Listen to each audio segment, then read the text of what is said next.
Apa itu? Gini. Lah nyeleknya piye gemboske? Lah kene tak cublese apa piye?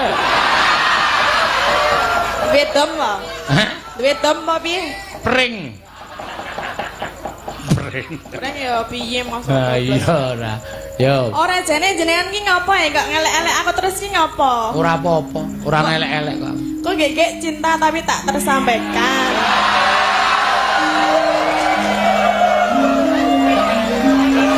Apa ngono iki? Apa menjem-menjem? Ora kok dadi kowe kok muni cinta tak tersampaikan. Lah ora lho, nek wong sengit ki biasane ndulit lho. Dulit. Aku mau nek ming dulit. Lah Apa? karepe ngapa? Seneng kok ming. Apa itu? Kowe iki ibarat. Oh, Mari mbok biasa. mbok iwetan. Hah? Mbane ibarat mbok timur. Pasti peribahasa no lho Oh, nek basa Indonesiane. Peribahasa ki ora kuwi. Apa? Peribahasa kok mau piye peribahasamu apa? Sengit dulit. Sengit dulit. Ya kuwi itu peribahasa, nek peribahasa ki Nek basa. Jawane apa? Peribahasa ki Apa? anu apa jenenge? Air setitik Air apa? apa? Air apa? Kok sik to tak mikir. Air lho apa jenenge? Nila setitik. Ada susu sebelah enggak? Ya beda tuh kuwi ya. Ayo malah seneng banget. Ayo, Iki misalnya anake sapa ta iki? guru kencing berdiri, murid kencing berlari ngono kae. Sapa sing kencing? Peribahasa. Ya ora cocok nek karo jenenge nek wong sengit ki bakale seneng ora malah susu apa mau.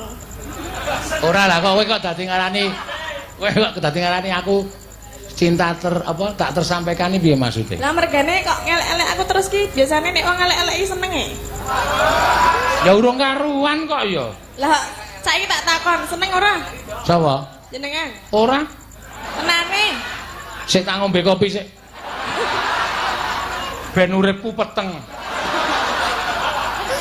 Lah ngopo? Ha iki kan gelap ya to. Ben ireng to? Heeh.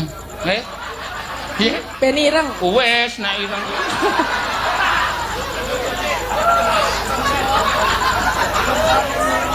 Aku kono kok takon aku ngombe kopi ben ireng. Ha wes. Wis ireng. Mbok diputihke. Ora kuwi diurus kuwi engko ndak kanu kalayak rame do. Ngapa? Ayo kuwi mau kowe muni kok dadi aku seneng karo kowe iki ketemu pirang perkara. Ya biasanya kan ngono kuwi nek wong elek-elek iki ngusus-usus dadi seneng. Ha isa tak takon kak kowe. Apa? Nek upama aku, heeh seneng kowe piye? Ya aku gak mau lah. Lah ya wes. Itu namanya bertepuk sebelah tangan. Ngono lho. Lah saiki piye arep seneng nek bendina dunek-anekke? Dunek-unekke iki ora perkara sengit lho, Din. Berarti seneng? Ora. Hah? Piye to? Oh, jangan GR. Loh, lah nek ora seneng ora sengit berarti seneng. Iki meng ibarate. Ibarat apa? Peribahasa. Nek lho maksude, aku unek-unekke kowe iki mergo aku iki perhatian karo kowe. Kowe iki aja kelemon, kowe aja kebangetan le lemu sing rada kuru sithik. Nah, perhatian itu tanda apa? Lho perhatian ya, perhatian iki oke banget kayak gondolan kayak perhatian banyak anak-anak jalan, jangan ngebut ngono kae ya oke. Nah, perhatian nek aja lemu-lemu. Ya ora apa-apa kok. Aku ngeman karo kowe kok. Wong lemu ki. Piye? Nek ora seneng jajal tak gandrung seneng ora wae ra aku. Ha kok kowe iki bendina gandrung kowe. Kok sik to? Kowe iki aja kok nggayuh dalang. Lah ngapa? Karo kamerawan kowe ditolak kok. Nek mergane kan kae mengapusi kae jenengan kae padha jenengan lho. Apa? Atine meng ndobos kabeh. Do, ngadeg kok do. Ngadeg kok tak Atek buat. do. Iso ngadeg ora kowe do? Nah, karo kae kowe ditolak kok. Monggo kae nek omong gagap. Nah. Lah ya aku gak nek karo kowe, umpamane dadi. Oh nek karo kae berarti geleme. Ngajak piye? Geleme ro sapa? Ayo, ngono. Yo, maksudnya apa? Ngono nah. Oh, bener ya, bener. Yo, saiki yo. Burung kena kan. Meneh. Ke. Si. Oh, coba sih. Ayo jajal aku gandrungan coba mbok menawa engko gandrunganmu iso gawe renaning atiku. Jane aku ra iso sih gandrung ming waton nembang wae. Aleman. Apa ta? Kata-katane iki jane aku ra iso sih. Lah piye? Mbok rasa nganggo sih. Lah nganggo apa? Wah, jane aku ra iso. Nek kepenak jane aku ra iso sih. Mergane aku pancen ra iso gandrung sih. Mergane ngono lho sih.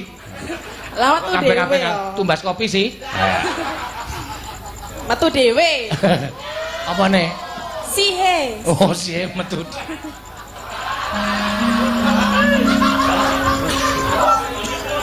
Ayo. Tembang mar apa? Nek meng aku sing wis apal aku wegal. Waduh lah aku ra iso kabeh lho. Ayo terserah iki anu Pak Sukino kok sing nyuwun. Nyuwun apa? Kowe kon gandrung aku. Pundi? Pak Sukino? Nyawer lho, Pak. Nek ora nyawer ora dadi lho gandrungane kok. Kapok kowe. Wis, iki lagi kok lagi iki ana Letnan Kolonel diperintah sinden. Lah ya nek ora pas nang panggung ya ora wani aku. Wis karo bapakne rasa. Kita iki. Dek kok ora bobok sesuk sekolah urung ta iki ya? Urung ta. Pi melu bapak sih kayak kuwi. Melu ki lho bapak. Ya cah kendel. Sok calon dadi bintang tamu kuwi. Ayo. Ya apa Pak? Digandrung sak modare. Samudare cengelmu. Nggih Pak, siap. Kayak Pak Edi Mulyono ajudan Bu Menteri. Ya. Nggih matur sembah nuwun nggih Pak. Mugi-mugi rezekipun lancar. Ya wis rasa tok dongake wis lancar ket biyen-biyen.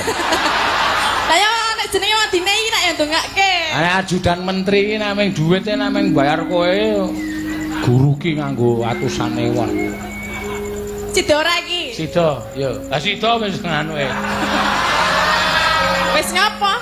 Maksude wis siap-siap ya. Sayange reso rene lah aku piye le gandrung. Ora sarono kok ado-adoan aku nek cedak ya moh. Kaya nyedaki Bagor Brand.